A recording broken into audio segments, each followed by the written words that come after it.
मिले रानी वनमा घुम्न जाउँला पानी खाने झुले तिम्रो घरमा आउँला मौका मिले रानी वनमा घुम्न जाउँला। हजुरलाई तिर्खा लाग्यो कि करुवाको पानी पिउनुस्। कुवाको पानी पिउनुहुन्छ मिठो छ। कमसे कम पानी त पिएर जानुस्। हजुर हो, हामी यस्तै संस्कारमा हुर्किएका हौं। तर प्रकृतिको विडम्बना भनौं या हामी मानव जातिको मूर्खताले हो, हाम्रा वरपरका पानीका मुहानहरू दिनानुदिन सुक्दै गएका छन्। कुवा सुके, इनार सुके, न सरकारले देख्छ न भगवानले देखे। तिर्खाले छटपटिएको बस्तीलाई न सिंहदरबारले देख्यो न बालुवाटारले। सम्पूर्णमा नमस्कार। म आज तपाईहरुमाझ तिर्खाले छटपटाएको आफ्नो जन्मभूमिमा पानीको व्यवस्था गर्न लागि परेका एकजना व्यक्ति र उनको अभियानको बारेमा केही बेर चर्चा गर्दैछु। कृपया तपाईहरूले यो भिडियो हेरेर सुनेर भए पनि उहाँलाई सहयोग गरिदिनु हुन म विनम्र अनुरोध गर्दछु। जीवन अर्थात् प्राण, जसलाई धान्नको लागि चाहिने दुई पदार्थ हावा र पानी। तर यहाँ पानीको कुरा गरेर मात्र विलीन भए कैयौं जीवन। हामी नेपालीको बाँच्ने आधार अर्थात् खाना भनेकै भात हो।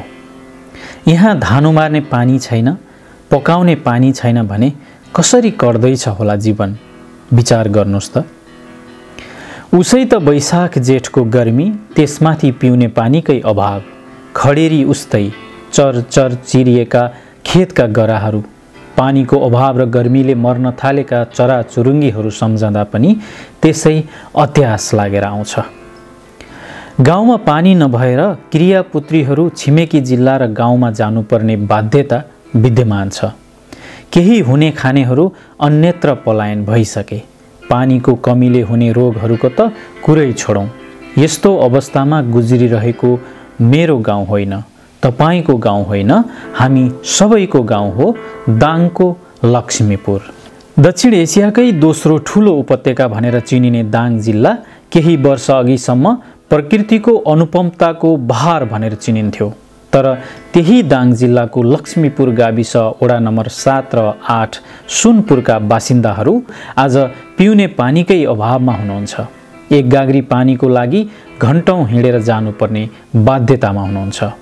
बस्ती काकाकुलमा परिणत हुँदैछन्। हरेक घरमा धारो होस् अनि हरेक गाउँमा सिंचाई होस् भन्ने नारा र मन्त्र लिएर यति बेला देश विदेशमा बस्ने सम्पूर्णलाई अनुनय विनय गर्दैछन् दाङ लक्ष्मीपुर स्थायी घर भई हाल पोल्यान्ड निवासी मित्रलाल पार्दे।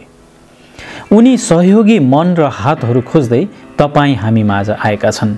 उनी भन्छन्, अस्वीकार गर्नुस् तर तिरस्कार नगर्नुस्। जलवायु परिवर्तनले गर्दा यस्तो भएको हो भनेर भन्न सजिलो छ, तर के तपाईँ त्यसै मर्न चाहनुहुन्छ त? मैले न कुनै मन्दिर बनाउँछु भनेको छु, न विद्यालय नै।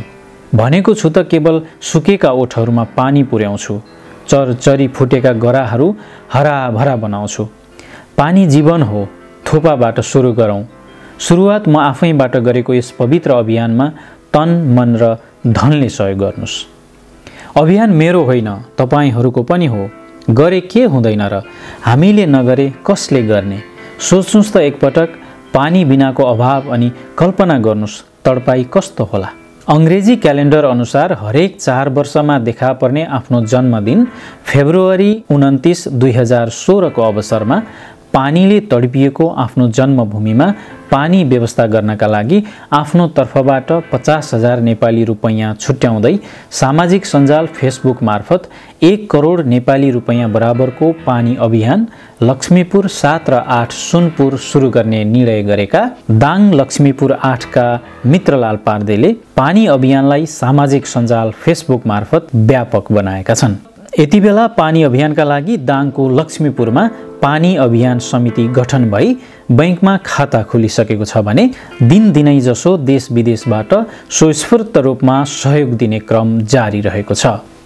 सामाजिक सञ्जाल फेसबुकबाट यस पानी अभियानका अभियन्ता मित्रलाल पारदे भन्छन्, मैले सुरुवात गरेँ, तपाईहरू सबैबाट सहयोगका निम्ति आशा र विश्वास गर्दछु।